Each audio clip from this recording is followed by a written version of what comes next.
各位朋友你哋好嚇，今日咧係1月5日啦，歡迎大家翻到嚟鍾建華頻道。咁咧就首先祝大家新年快樂啦嚇。咁啊新年聖誕假期咧就有啲斷斷續續，因為除咗假期之外咧，自己有啲嘢忙啦，咁所以咧就即係有時冇辦法好似平時咁正常咁做錄影啊、評論咁樣。希望可以跟住落嚟咧就會正常翻啲啦嚇。咁都每日咧，希望起碼有一次時間咧，係抽啲重要嘅課題同大家傾下偈，分享一啲個人嘅睇法，或者分享一啲個人嘅偏見。咁大家當一種意見去參考又好，咁大家交流一下都好嘅嚇。咁今日咧就都想講一個熱門嘅話題啦。呢個話題咧就近呢幾日咧都係洗晒版㗎啦，就係有關美國總統特朗普咧就針對呢個委內瑞拉咧進行呢個軍事行動呢件事啦嚇。件事咧其實就唔係話完全冇跡象嘅，因為之前咧就已經即係下令呢個國民警衛軍啊，同埋即係一啲自己嘅軍事力量啦，就向委內瑞拉嗰啲船隻咧就發動攻擊㗎啦，已經咁咧就話佢哋係毒販啦咁樣。咁當時咧都喺美國國內咧就有啲好大爭議㗎，因為咧就有啲即係都唔知係咪真係毒販。咁總之咧就委內瑞拉嘅船咧俾佢炸沉炸死咁樣啦嚇。咁即係美國部署要針對呢個委內瑞拉亦都一段時間㗎啦咁樣。咁今次咧就可以講係一個迅雷不及掩耳嘅做法啦。咁啊喺好短時間嚇就完成咗呢次嘅軍事行動。咁咧將呢個委內瑞拉嘅總統馬杜羅啦，同埋佢嘅夫人咧係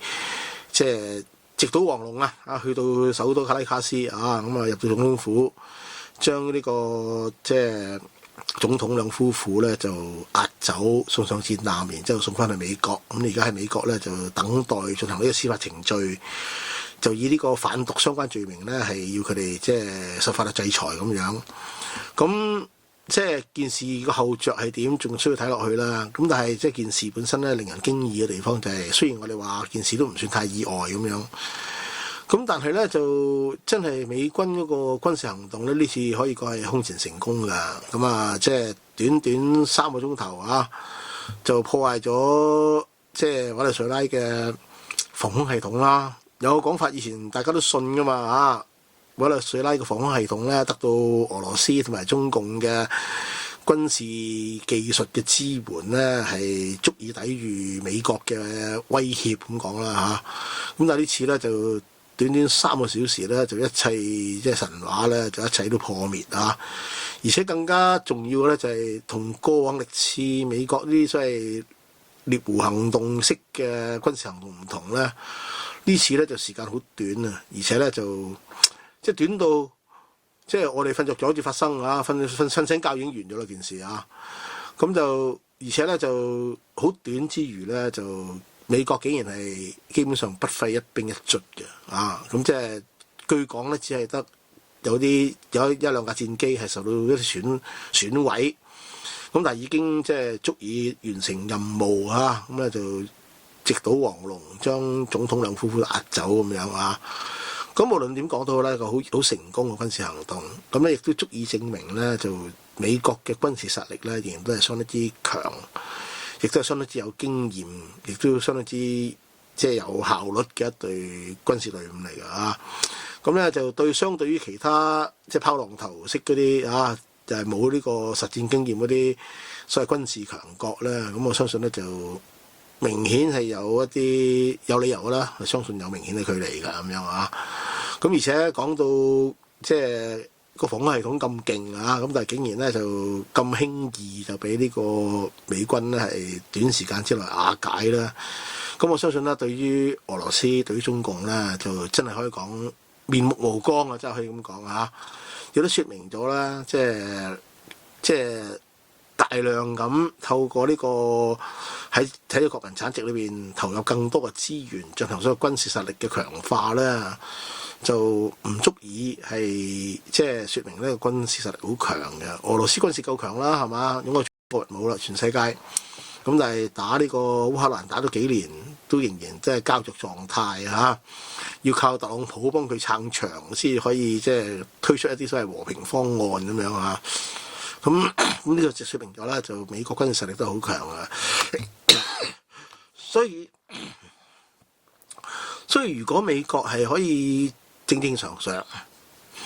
繼續擔當過往嗰個所謂世界經濟角色嘅話咧，咁其實呢個世界咧就會和平好多㗎嚇。咁當然啦，亦都要公道，咁亦都唔可以長期係依靠美國人係負擔大部分嘅世界軍事嘅開支。當然我哋都咁講，即係美國即係做呢個世界警察，做呢個世界嘅大佬咧，對於佢哋都有啲所謂非經濟性嘅好處嘅，譬如話令美元成為一個國際貨幣啦，或者話令美國嘅即係影響力咧可以無遠弗屆啦。咁呢個都係即係對美國經濟咧構成一啲直接同埋正面嘅影響嘅。咁所以咧就美國成日而家美國總統咧成日都話美國好蝕底啊，俾你揾咗笨啊咁樣啦，大概咁嘅意思啦嚇。咁但實際上咧就係咪真係揾笨咧？究竟佢揾人笨定人哋揾佢笨咧？呢個仲有得計數嘅，我覺得啊。咁所以即係其實美國如果能夠繼續秉承住呢個過往嘅傳統，繼續願意扮演呢個即係定海神針嘅角色嘅話咧，呢個世界咧其實就真係會太平一啲嘅。咁就好可惜啦。咁而家即係美國國策會變啦嚇，要美國為主啦嚇，make America great again 啦嚇。咁咧就甚至喺早輪出嗰個和平策略，即係國家安全策略文件裏邊咧講到明，就唔會輸出佢哋嘅意識形態啊，唔理會你其他地區嗰啲情況啊嚇，你哋自己要搞掂啊嚇，我哋就會美國只會捍衞自己嘅後花園同埋個大後欄啊咁樣。咁即係我希望呢啲咁嘅做法將來有轉機啦嚇。咁但係點都好啦，呢次嘅軍事行動咧係證明美國仍然係喺世界上一等一嘅軍事力量，而個即係相當之有經驗、相當之有效率，呢個係真實嘅，無可否定嘅嚇。咁亦都對俄羅斯中國軍事實力嘅神話咧，係即係可以講係打咗記悶棍。咁跟住落嚟，佢哋會點應對咧？亦都值得我哋繼續留意，睇下佢哋會點樣提升自己嘅實力，係令到即係呢次一下子被視為紙老虎嘅一啲即係形象咧，可以洗脫啊！咁就住即係嗱，從效果上講，呢次嘅軍事行動咧，可以講係相當之成功嘅，呢個真嘅嚇。咁但係件事本身有爭議啦，因為咧第一呢次美國總統軍事行動入委內瑞拉咧，又唔係話得到呢個聯合國授權，又唔係話得到國會授權咁樣。有問題啊咁樣，嚴格講咁梗係有問題啦，係嘛？即係，但係你話好大問題咩？亦都唔至於喎。美國咁多年嚟好多次針對第三個國家或者第啲地區嘅地區事務，以至地區衝突作出介入咧，亦都唔止一次，而每一次咧都係未必得到聯合國授權嘅嚇。譬如舉個例講，50年代個韓戰，咁當時因為北韓入侵南韓啦，咁當時咧就美國咧就確實係呼應聯合國嘅授權啦，係組織聯軍咧係介入呢個韓戰嘅。當然啦，大家知道嗰次嘅所謂聯軍咧都係以美軍為主啦嚇。咁當時咧佢亦都係以呢個所謂即係保衛呢個即係東亞地區嘅勢力均衡作為一個主要嘅考慮啦，咁所以咧就聯合國有呢個安理會有呢個決議，咁所以咧佢就呼應啦，所以就唔需要話即係得到國會授權，亦都冇話係即係要好似美國憲法講法啊對外宣傳咧，又得到國會至可以做咁樣，就冇啲咁嘅事㗎嚇。美軍咧後來就介入越戰啦，最大規模嘅戰爭力即係戰後啊，二次大戰最大規模戰爭啦。咁其實早年咧，美軍嘅介入咧，主要係提供呢啲情報同軍事上嘅顧問，同埋呢個資源上支持南越政府嘅啫。咁當時咧，主要就基於美國嘅所謂冷戰思維啊，即係唔好俾共產主義即係擴散嗰套所謂圍堵政策。咁早期咧就只係提供一個所謂軍事顧問同埋一啲即係資源咧，俾呢個南越政府，等佢咧抗衡來自北方嘅共產主義政黨咁解嘅啫嚇。咁但係自從發生一單東京灣事件之後咧，東京灣事件意思咧就當時喺越南最開海岸東京灣嗰度啦，有美國嘅喺度監視嘅一啲戰艦咧，係回報翻俾華盛頓，就話受到即係北越嘅即係戰艦或者炮艇啦，係用魚雷攻擊咁樣，咁要求呢個華盛頓嘅軍高層咧作出一個決定咁樣。咁嗰次之後咧，美國國會咧就接受咗美國總統嘅建議，咁咧就提出咗一個即係可以講話令總統權力擴大。咁從之後咧，美國總統咧就向第三個國家提供嗰個所謂即係軍事嘅支援，甚至直接介入當地嘅戰爭咧。咁只係軍事行動，唔係正式宣戰嘅話咧，佢係唔需要喺事先得到呢個國會嘅授權嘅。佢係可以先動用軍隊，然之後喺一段時間之後先至向國會彙報嘅。咁呢個咧增加咗美國總統嗰個權力，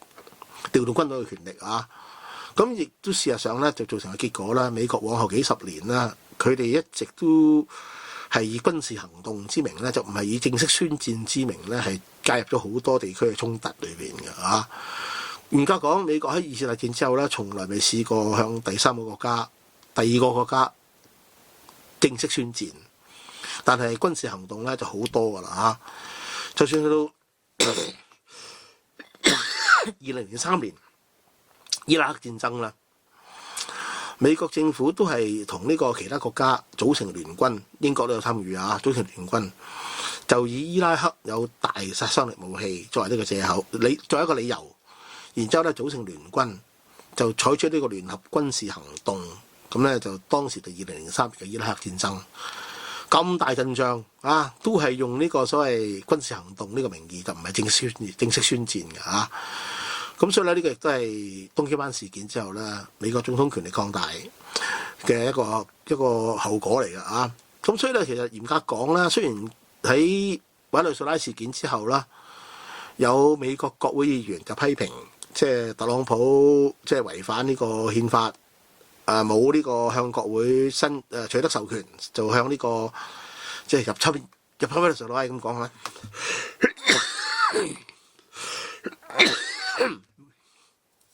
唔好意思因為英國呢邊咧天氣好凍，呢幾日都係0度或者甚至0度以下。咁我啲老問題啦，氣管收縮嘅問題咧就會出現咁所以唔好意思講頭先呢件事咁呢次咧就喺美國有好多議員，亦都唔單止民主黨議員，亦都有個別共和黨嘅議員都批評美國總統特朗普呢次啦係違反呢個即係僭越權力。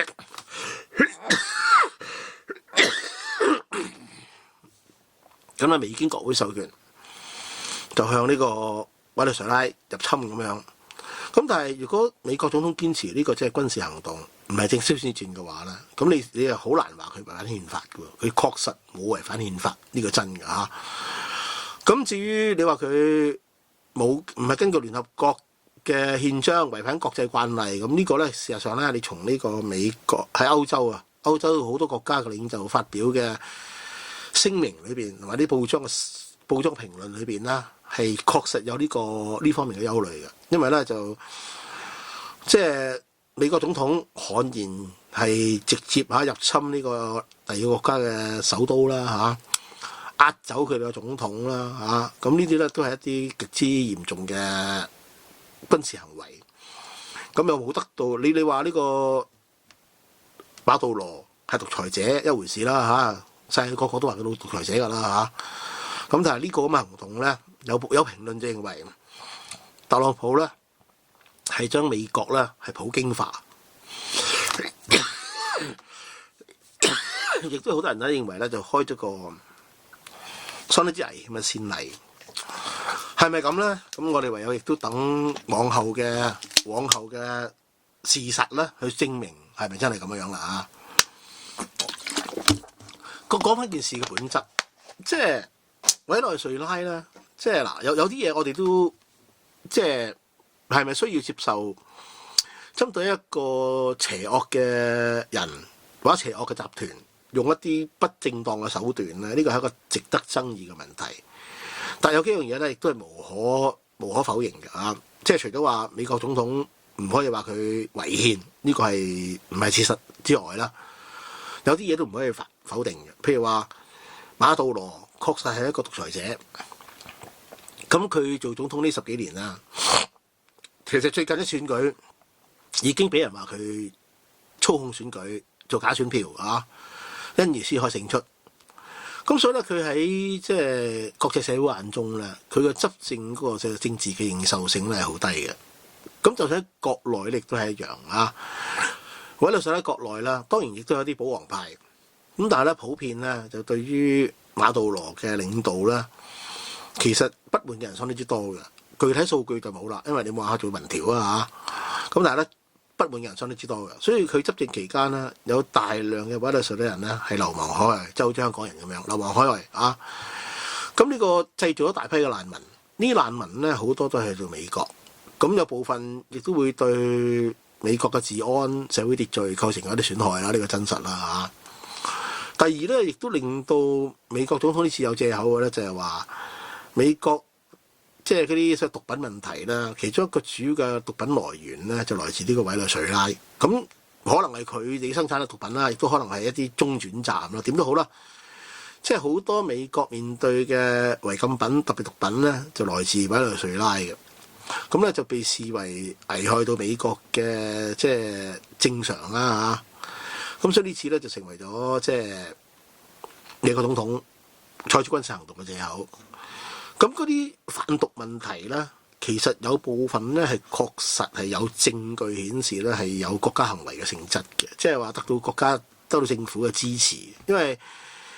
委內瑞拉喺一個咁嘅政權底下咧，亦都好似其他極權國家一樣，即係喺國內嗰啲官僚層嘅貪污腐敗問題咧極之嚴重啊！咁貪污腐敗咧，自然就衍生好多罪案。呢啲罪案咧，亦都有啲係跨國罪案啊，包括咗販賣人口啊、販賣啲違禁品啊、啲咁嘅高利潤嘅一啲做法。咁美國咧受到嚴重嘅損害。咁所以從呢個角度講咧，另一個不能否定嘅事實咧，就係當美國嗰個難民問題係確實嚴重，亦都造成咗治安問題，亦都有毒品問題嘅時候咧，美國根據佢兩個月前發表嘅國家安全策略嗰個文件去清理個後花園啦。咁你有時你都好難係啊，冇得到國會授權啊，或者冇得到聯合國嘅授權啊。咁但係咧，基本上咧，你好難非議佢嘅做法嘅，即係好難完全用一啲陳義甚高嘅所謂價值或者原則咧去否定佢嘅做法嘅啊。而事實上咧，馬杜羅被拘捕、被送去美國之後啦，你見到委內瑞拉人喺海外委內瑞拉人係上街歡呼慶祝嘅喎，喺美國嘅委內瑞拉人咧係即係集會慶祝嘅喎啊！就算喺委內瑞拉國內咧，亦都有人慶祝嘅喎。咁即係話佢確實呢次馬杜羅之被捕咧，確實係因為佢不得人心，亦都即係做咗好多壞事啊！喺佢嘅領導底下咧，另一個對美國嚟講係最難接受嘅咧，就係佢同呢個俄羅斯及中共咧，可以講係互通聲氣、眉來眼去嚇。咁佢嘅好多軍事資源、軍事技術都係來自呢個中國同蘇聯啦。呢個第一點啦，防空系統都係啦嚇。呢個第一。第二咧，中國亦都透過即係大量嘅投資咧，據估計咧，中國喺委內瑞拉嘅投資咧係超過幾千億美元，包括各種嘅官方、非官方嘅投資，超過3000億美元啊！咁咧就進佔咗委內瑞拉經濟一個好重要嘅部分。委內瑞拉生產嘅石油咧，就係全世界儲存量最多啦嚇。咁當然中國就唔一定需要向委內瑞拉買石油嘅，因為中國有好多平價能源嘅供應。伊朗嘅油70%，即係喺世界對伊朗制裁底下咧，伊朗嘅油咧有成70%賣俾中國嘅，所以咧中國咧就冇短期嘅燃油迫切性，要向咁遠水路嘅委內瑞拉賣油。咁但係委內瑞拉油啊唔係唔重要喎，因為點解咧？第一，佢嗰個委內瑞拉嗰係重油啦，重油咧嗰個價值係高啲嘅開發成本亦高啲嘅咁但係咧就係比較優質嘅油咁所以咧就中國亦都透過喺委內瑞拉賣油啦，係得咗啲比較穩定嘅所謂重油嘅供應。咁呢個對於中國經濟發展咧都有一定作用嘅。咁但係點都好啦，中國即係喺委內瑞拉嘅投資同埋向委內瑞拉買油啦，你可以話買油係順水人情，但係同時咧亦都有一定策略意義咁咧就基本上咧可以簡單講喺美國政府眼中咧，就係中國利用委內瑞拉呢個缺口啦，喺美國嘅背後咧搞震。所以咧今次亦都有分析認為，即係美國固之然係拉咗呢個馬杜羅啦，但係佢真正要 show color 表示示出顏色嘅，就係向中國話蘇俄羅斯，即係你哋唔好喺我後欄搞震，我邊個都冇面俾咁嘅意思啦咁咧就所以咧你見到啦，即係嗱呢啲都係事實啦馬杜羅係一個獨裁者，假選舉、操控選舉、冇政治認受性，製造大量難民、販毒，喺美國嘅後院即係做咗好多壞事同俄羅斯同中國沆瀣一氣。你可以話佢甘心俾中國利用，作為佢即係干擾美國、干擾或者破壞世界秩序嘅一個棋子咁樣啦咁一個咁嘅人呢，俾美國政府懲戒咧，其實有時你又好難即係對呢個美國嘅做法咧，就有太過強烈嘅譴責又好難嘅，因為對佢嚟講呢個現實嘅威脅嚟噶嘛，係嘛？咁就算佢冇得到國會授權，對我啦冇違憲嘅冇聯合國授權都好啦，都係一種即係令好多人覺得係大快人心嘅事，呢個係事實嚟嘅好啦，而家你已經拉咗馬杜羅啦，咁叫做即係展示咗顏色啦。咁而家跟住咧就阿特朗普仲話咩美國要 run 呢個委內瑞拉即係要由美國嚟到即係主政委內瑞拉咁樣。咁呢個咧就即時都引起好多人爭議啦。你若果只係因為針對馬杜羅呢個政權要去即係懲戒佢嘅話咧，你達到目的啦，拉咗佢啦已經但係你要去 run 一個國家咧，就可大可小咯。而家唔係第二次世界大戰之後啦，戰敗國要俾即係戰勝國或者盟軍咧係即係暫時管控，唔係咁當時喺美國、喺日本啊、菲律賓都係咁啦唔係咁你咁做咧就即係好有門羅主義嘅一個成分咁樣咁呢個第一個問題啦。第二咧就特朗普咧，甚至係講到下一個目標咧就係古巴。咁你有時又難免都懷疑，喂，你真係食水知味呢次特朗普做咧有咩動機？當然可以好複雜好多樣嘢啦但係簡單嚟講，喺佢近期喺美國嘅民望下滑、經濟表現又唔好嘅時候啦，透過呢場對外軍事行動啦，撞下自己聲勢咧，亦都係有一定作用嘅。我哋留意跟住落嚟嘅民調結果啦咁作下聲勢啦，為今年年底會進行嘅中期選舉咧，就即係增加翻多少支持啦。我相信呢個效果咧係有嘅咁你懲戒咗一個不斷製造問題俾你嘅，或受人利用嘅，喺後欄搞震嘅委內瑞拉之後，咁佢而家意猶未盡喎。佢而家話咧，下一個目標可能係古巴，因為古巴係一個 badly failing nation 咁樣啦咁如果咁玩嘅話咧，你就真係好難保證阿特朗普會食水知味。咁如果你隨時可以由你去決定邊啲國家係要由你去對付嘅話咧，咁跟住會唔會對付加拿大你唔係話加拿大要成為美國第51個州嘅咩大家成日話基於國家安全需要取得呢個格陵蘭嘅管治權係嘛？會唔會搞格陵蘭咁樣？咁如果真係咁嘅話咧，就真係開咗啲好危險嘅先例啦。即係，而且問題呢啲係即係個總統特朗普嘅開口牌嚟嘅，佢講過唔止一次咁所以咧自然引起好多人關心同埋擔憂呢個我覺得係喺委內瑞拉軍事行動之後咧，第一個我哋需要留意嘅，就係以特朗普嘅性格同埋佢政治上嘅需要，會唔會令到呢種即係動輒就以軍事行動方式嚟到去達到佢自己嘅政治意圖或者造成某啲嘅政治議題嘅目的呢？咁樣，咁呢個我覺得係好值得留意嘅。咁而特朗普會咁做呢，呢個可能性亦都唔會太令人意外嘅，因為佢個性格就係咁樣啊嘛。呢個第一點。第二呢，就係話，你用3個小時去到委內瑞拉夾佢總統走，跟住大概係翻美國受審。而家呢，就即係睇住嗰個宣誓就任咗總統嗰個副總統嘅以後點表現咁樣。我都話馬查多冇民望做唔到領導人，咁呢啲即係高度介入啦。但係而家即係美國話要 run 委內瑞拉喎，咁你點 run 呢？咁樣，咁呢個咧好明顯就將個問題嗰種霸權色彩同侵略性質咧進一步擴大。你懲戒佢同你要去佔領佢嘅國家咧係兩件事，係嘛？咁咧暫時嚟講，當然美國冇話要佔領呢個委內瑞拉啦，但係佢講到差唔多話咩話？如果呢位已經宣誓咗做總統嘅前副總統表現唔好嘅話咧，唔排除第二次軍事行動喎。呢個第一點喎。又話美國要即係參與經營呢個委內瑞拉嘅石油業喎咁樣。其實咧，美國之前咧係有好多財團咧係參與過委內瑞拉嘅石油開發工業嘅。不過後來咧，即係因為即係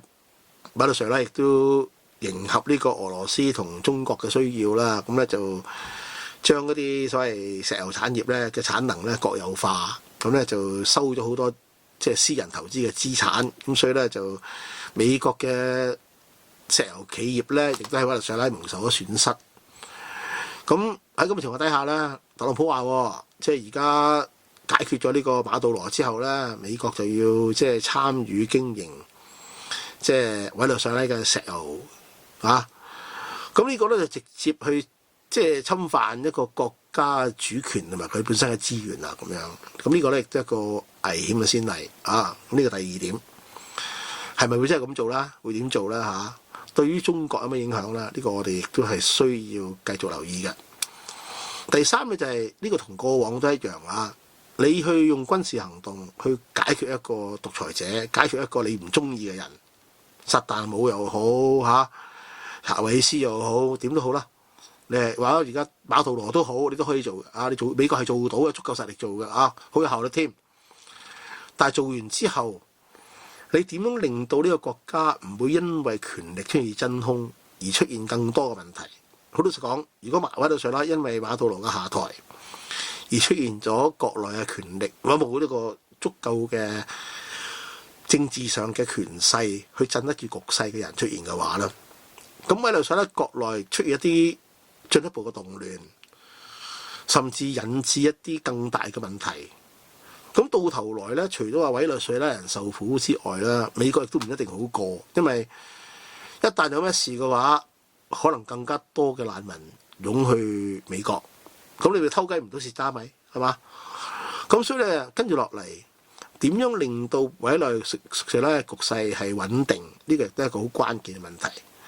我相信你話美國直接去 run 委內瑞拉咧就好難㗎啦，一定要揾代理人。咁呢個代理人係已經宣誓咗嘅前副總統啦，即係話第啲人查拖啲諾貝爾得獎者係咪咁咧？咁樣唔知道，特朗普話唔會係佢啦咁但係呢啲人係咪真係會即係全心全意去因應美國嘅利益而服為嚟做事咧？呢個第一個問題。第二咧，呢個亦都會造成另一個效果咧，就係會唔會令到今時今日好多委內瑞拉人上街慶祝，因為你解救咗佢哋，但係會唔會令到更多人對於美國嘅侵犯主權呢個意識咧係進一步提升咧？